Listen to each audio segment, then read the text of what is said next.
This episode is brought to you by 9 a.m. Health. 9 a.m. Health, diabetes care that fits your life.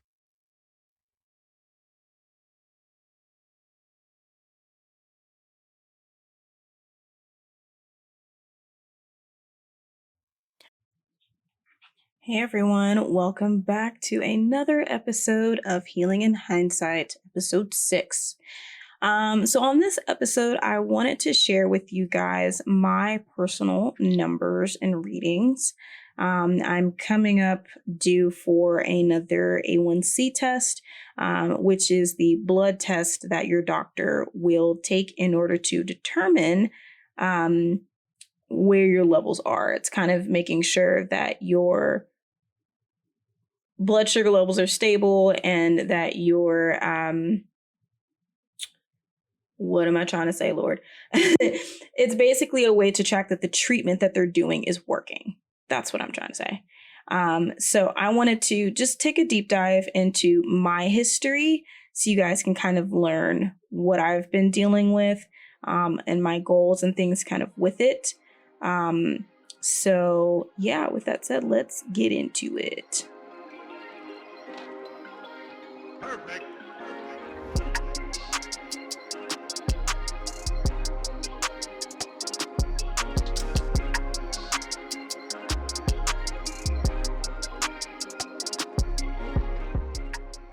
You're listening to Healing in Hindsight, a health and wellness podcast where we strive to conquer type 2 diabetes. Hosted by me, Taylor Daniele. When I was first diagnosed, I didn't have a lot of people around my age who lived similar lifestyles to learn from.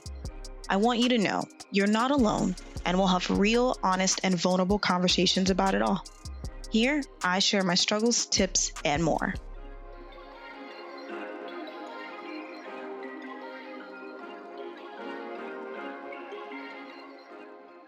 Okay, guys, so today we are going to talk about my A1C. If you don't know what an A1C is, again, it is a blood test that your doctors are able to send off to a lab and determine what your average blood sugar level is based on treatment that you're doing.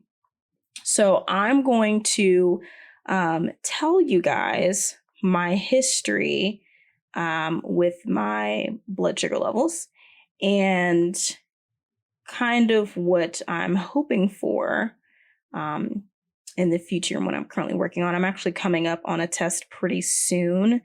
June was the last one that I had. Let's go with that. Yeah, let's go with June. So I'm pulling up my medical records here so I can actually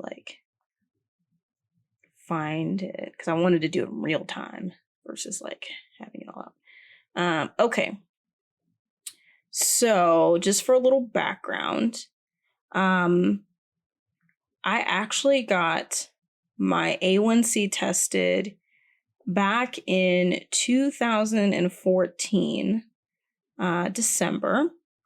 And this was when I was trying to prevent diabetes, actually. I had talked to my dad about it before, and I don't think I took...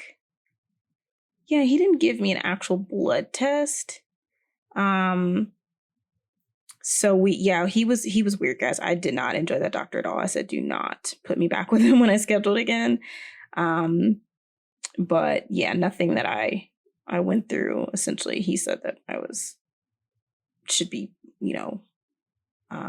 worried about. So that leads to November 20th, 2015. Oh man, I was diagnosed right before Thanksgiving. Oh, that sucked. Okay, so I'll give you two things. I'm going to share with you my A1C, and then at the time of them testing my blood, they also tested my actual blood sugar levels, so which you see on your meter every day. So November 20th, 2015, my percentage, or A1C percentage, was 13.2. Well out of range. my blood sugar levels were averaging 332. So, yeah, deeply out of range. My glucose levels were 276, which is also very, very out of range. So that was my diagnosed day, if you will.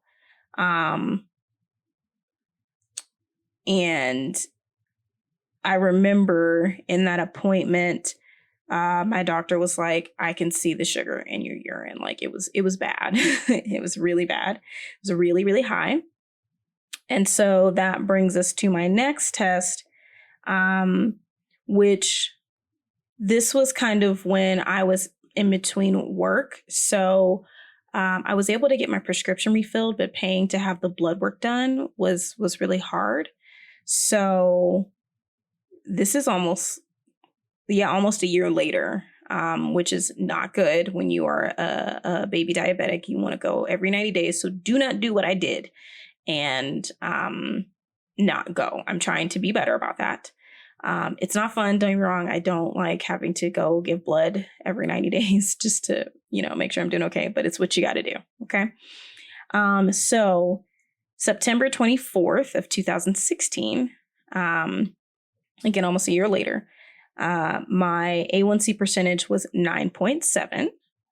So definitely a significant drop. This is after a year of being on medication. So it's obviously helping. And then my glucose, or blood sugar levels was kind of, it was like we'll just round it up, 232. So still pretty high, but a lot better in seeing that A1C percentage drop. And then that leads us to, I think this is when I changed doctors at this point. And sorry guys, the scrolling is real. Okay, so this is bad. Not the numbers, but just like how much time is passing between this.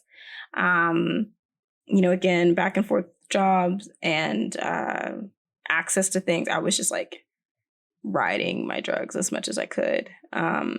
Okay, so this is June 29th of 2018. So there's about a whole year in there where I was just, there was actually a point where I had like a bunch of medication, but I wasn't taking it like at all. I just stopped. Very hard year. And then I started again because I was able to actually get in to see my doctor because I had insurance again. 2017 was a really hard year for me. It was a hard year, but also a good year. It's really weird. It was a year where I ended a 5-year relationship, and there was a lot of other stuff in that I'm just going to keep private. I'm not going to talk about it. Don't ask me about it. It's done. We good. But, there was some very emotional stuff that happened during that time. It is also the same year where end of 2016 was hard. And the beginning of 2017 was when that 5-year relationship was finally like completely closing. And then that late spring going into summer is when my partner moved to Texas, and I had a job. And then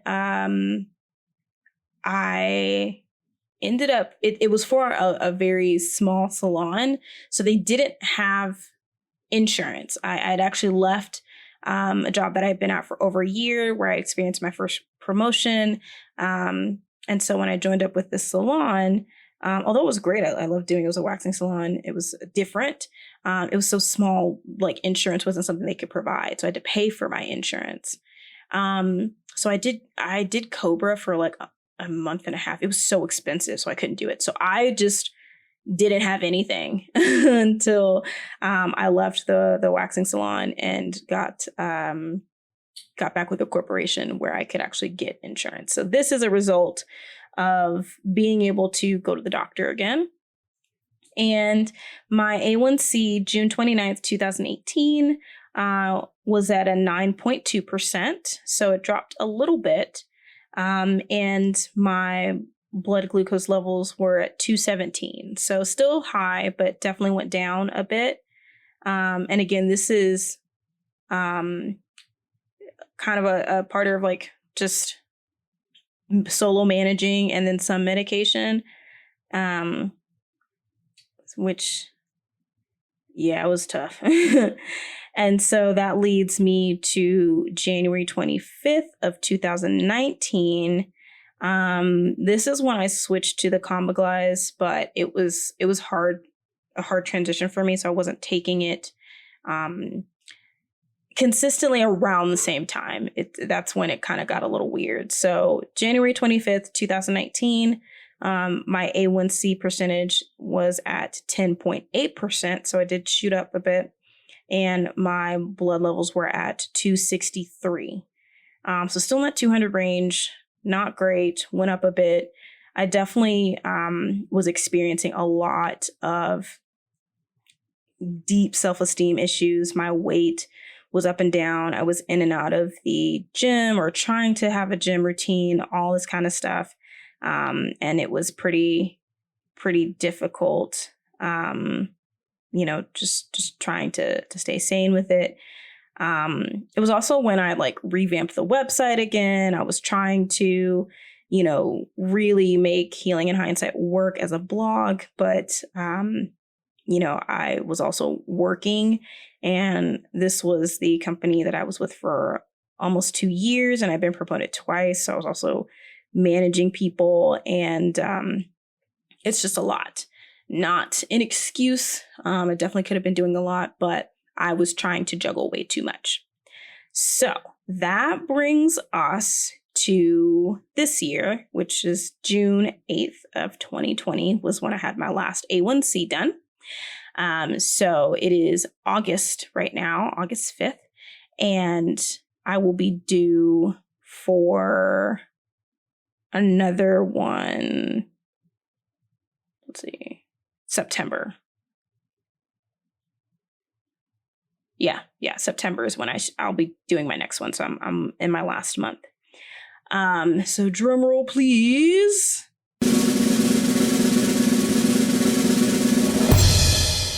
So my A1C as of June is at 10.2%. And then my blood sugar levels was at 246. So still considered out of control is how they word it, or out of range. And I'm not gonna lie, I was really disappointed to see that. And not because I was surprised. I knew that my A1C was not going to be drastically different.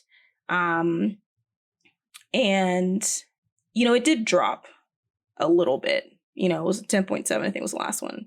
And now it's 10.2. So it's tough. But at the same time, consistency in getting into my doctor's appointments, consistency in medication it's tough, y'all. And I will say COVID has provided opportunity for me to have a routine. I've just been struggling to have a routine.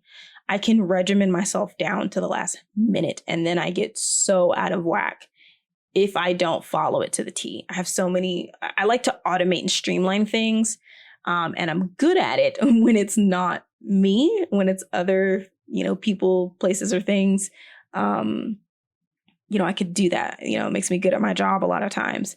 But when it comes to me, it's really hard to keep up with, because as much as I love the routine and the structure, I'm a creative as well. So I like the chaos and the go with the flow aspect. And so I'm usually constantly warring with myself of have a routine, be consistent versus just do what feels right. So it's tough, but I am more dedicated than I've ever been. And I'm more gentle with myself. Not only in just kind of my intuitive eating, but in doing something as basic as, listen, as long as you make it to taking your meds today, that's really all that I care about. Take your meds, check your blood. That's really all that I can do right now, to kind of have that consistency, and I can add to it later. So it just goes to show, guys, it's a work in progress, but it's something that I'm truly trying to stay on top of. So September, I will have an update on that, and we'll be able to hopefully see some changes, because my medication has changed a little bit. So I am still on Combiglize, 1,000 milligrams, 2 pills of that in the evening, but my doctor has added glipizide back to my regimen. I wasn't taking it when she switched me to the extended release Combiglize, and that actually has helped a lot. I'm noticing a significant change, coupled with, like we talked about, in the last episode, timing. I noticed that the later that I get my meds in, usually the higher my number is the next morning. But if I can take my meds about between 7 and 8, then my numbers are usually pretty good the next morning. And then, of course, just being thoughtful about what I'm eating throughout the day. I am really excited about some things that I have worked up, because there's a lot of companies and brands that I have been looking at, and a lot of them that I already use, and I really want to be able to share that with you guys, of everyday things that you can have in your fridge, in your pantry, or whatever, where you can still enjoy good coffee or tea or drink or whatever, and not have to worry about how much sugar is in this shit. Oh my God. What? Can you, just looking at labels, like, I know people really like the Body Armor sports drink. There's so much sugar in it. Just the sugar. I'm not even talking about the carbs, because remember, carbs is also sugar. But it's so tasty. So I have to water it down, like literally water it down, like a teaspoon, it feels like, just to enjoy it. So much of that to come. Don't worry. But, this is something that is a ongoing thing. It's something that, we all need to kind of look forward to. So just kind of a recap. The A1C percentage test is basically percentage of sugar in my blood. And the reason why this episode is titled as Strive for 6.5 is because normal range is between 3.5% and 5.6%. Okay.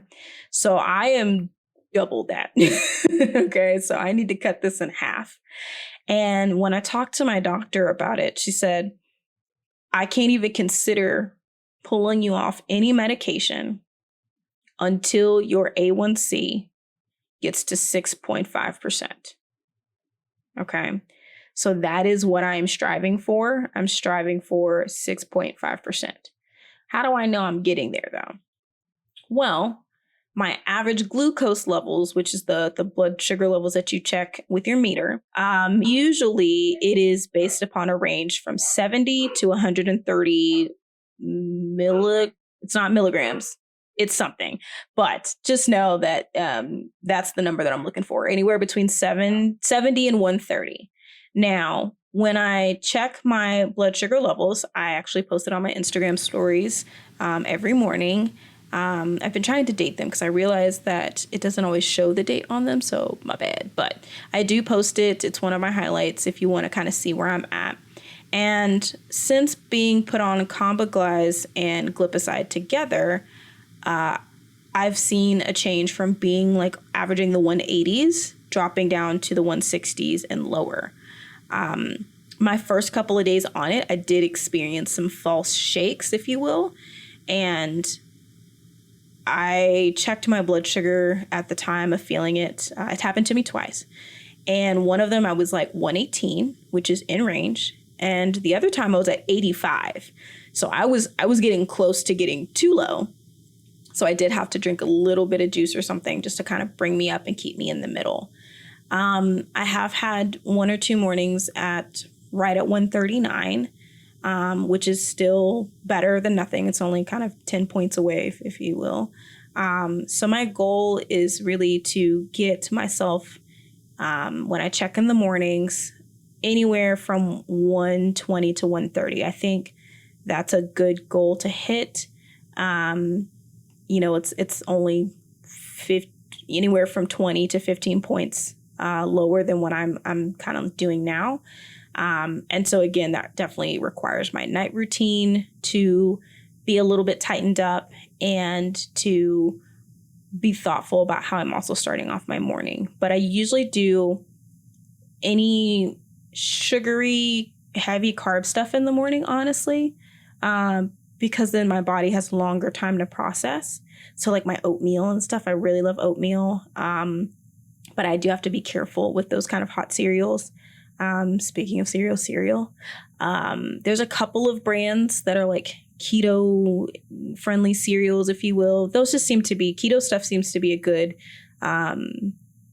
go-to for me, at least as a diabetic, because it's always going to consider no sugar, because that's what the diet is about essentially. So I do invest in some keto-based products because it helps with that. But yeah, I do love cereal, and I'm not saying I've denied myself Honey Nut Cheerios or Reese's Puffs or Fruit Loops or any of those wonderful sugary snacky things.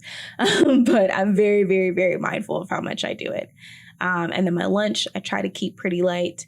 If I'm going to do any other heavier carbs, then I'll do it then. And then my dinner, that's when I try my best not to every now and then, because, I am tired. I love my stir-fried stuff. So sometimes I'll have some rice, especially sticky rice, or, flat noodle stuff. So I'm not being so restrictive that I'm not enjoying food, but I'm very conscious of how much and what I'm consuming. So that's going to be my goal. Since I've just started this glipizide addition, like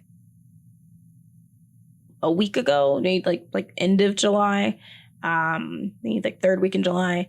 I'm not sure if my A1C is going to reflect that completely, but now that I'm on it, I'm hopeful that, there's still something going on. And even without it, I've definitely tried to be a lot more mindful, especially with eating out. Eating out is really hard with the pandemic right now, but I'm trying to be more thoughtful about that. So I'm hoping that even if it's just a couple of drops in that percentage, something is better than nothing. But I'm striving to get to 6.5%. So that I can try to come up off of these meds. So that's it. That's really all I wanted to share. That's my history. It's a little sporadic, but moving forward, I am going to be a lot more consistent about going in every 90 days or so, making sure I'm staying on top of that, kind of being more thoughtful about how I'm eating, what I'm eating, when I'm eating.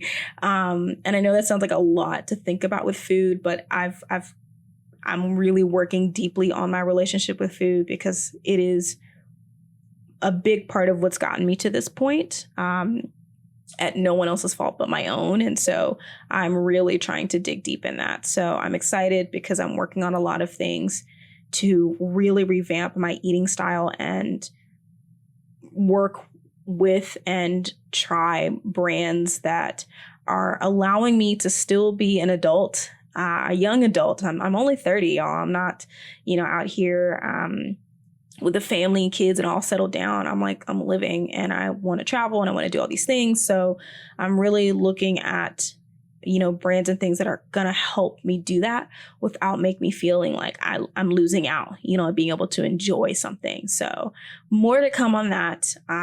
But just wanted to share my numbers and show you hey, nobody's perfect. I am beyond that. So it is still a work in progress, but we're going to do it. We're going to kill it. And 6.5, here we come.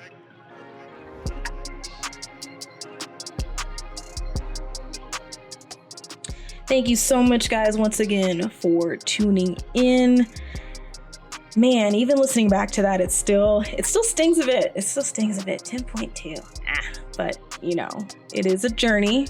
It is a marathon. It's not a sprint. So I'm I'm gonna look forward to these blood tests because it is my challenge to myself of getting to that 6.5%, coming off my meds, or at least partial of it, and really digging into my, relationship with food and what I'm keeping in my house and how I am setting myself up to still be on top of ensuring that my diabetes is controlled without feeling like I'm missing out on enjoying something like a really good latte or something, So all of the things that are completely riddled with sugar, I am on a mission to find ways to have those same things with a much better twist where I don't have to think about it. I don't have to feel like, oh my God, this caramel macchiato is just shooting my numbers through the roof. So more on that to come, but until then, thank you for being here. As usual, wherever you are when you're listening to this, I appreciate your support and everything that you guys are doing, not only for yourselves, but for the mission of healing in hindsight. So you already know the spiel. If you got some time on your hands, subscribe, leave a rating on iTunes. If you're listening from YouTube, I would love for you to subscribe and leave comments. I got a lot more in store for YouTube stuff. So if you're there, thank you for hanging in there until I can come out with some more stuff where it's a little bit more visually involved. If you're not, hey, go check it out. I definitely wanted to ensure that if you didn't have a Spotify, iTunes, or Apple podcast account, that you can easily get to me on YouTube. And, at Healing in Hindsight on Instagram, facebook.com/Healing in Hindsight, obviously YouTube channel Healing in Hindsight, but you can never go wrong with heading on over to healinginhindsight.com for all the episodes, show notes, and all things me. So until then, I will catch you guys next time. Hope you're having a great day, week, weekend, wherever you are.